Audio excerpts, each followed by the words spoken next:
So, I mean, 2023, the year that we're in now, I mean, you've, like I say, you've got SMB Nutrition, where you produce supplements and that. What are we on your third year now? Is it second or third year? It would be the second year of actually having our product to sell, the third year of actually incorporating like an LLC. Yeah.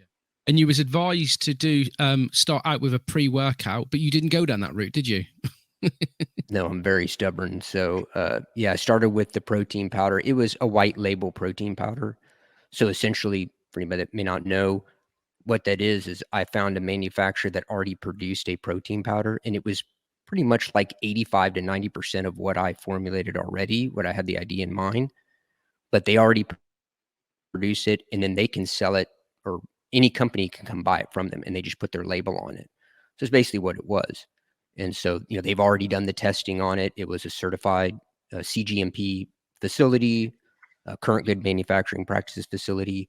So I didn't find any issues with the manufacturer. So I was like, yeah, that's cool. And the MOQs, the minimum order quantity, so the minimum amount I have to order was very low. It wasn't very expensive. So I said, this is a good way to at least get my foot in the door, to at least learn some of the stuff. But now I have a pre-workout, and that is completely formulated by me. It's my own formula. And so yeah, you have to get a lot more. The minimum order quantity for that is a lot more. So it's a different manufacturer, but yeah.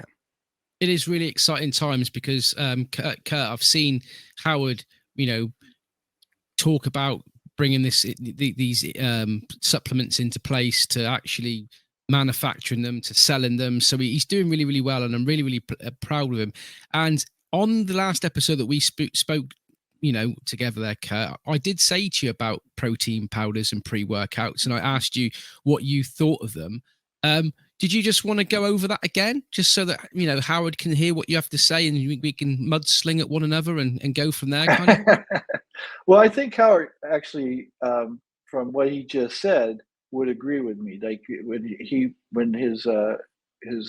the guy who owned the gym in Austin told him, stay as close as you can to the ground, and those are the foods that you want to eat, things that aren't processed. However, especially like you mentioned, it's 2023, and it's extremely challenging for people to eat whole foods all the time, in particular when you have to cook all the time and things of that nature, with everybody having such a busy schedule.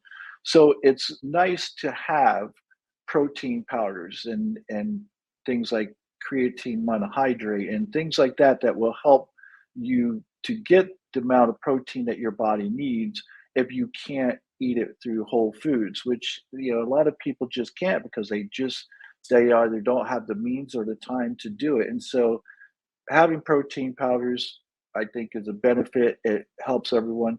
And for these people who say, stay away from things that are processed, they can go to the extremes, because obviously protein powders are processed. Creatine monohydrate is processed, but those things are good for you. Everything that's processed isn't negative and isn't necessarily bad for you. And that's one of the things I think that people need to take away from this and understand. Don't take it to the extremes like we tend to do with everything. Too true. I mean, I use a product called Huel. It's a UK-based company. I don't know if you've ever heard of it. It's basically a food replacement. And I like it because when I get up in the morning, I can basically get 500 milliliters of water and chuck in 2 scoops, which is about 100 grams of this powder. And it's got all the nutrients. It works out about, I think, 400 calories, not 400, I don't know, 400 calories, something like that. But it's got all of the nutrition that I would need to start the day off with. And I find it really, really beneficial. But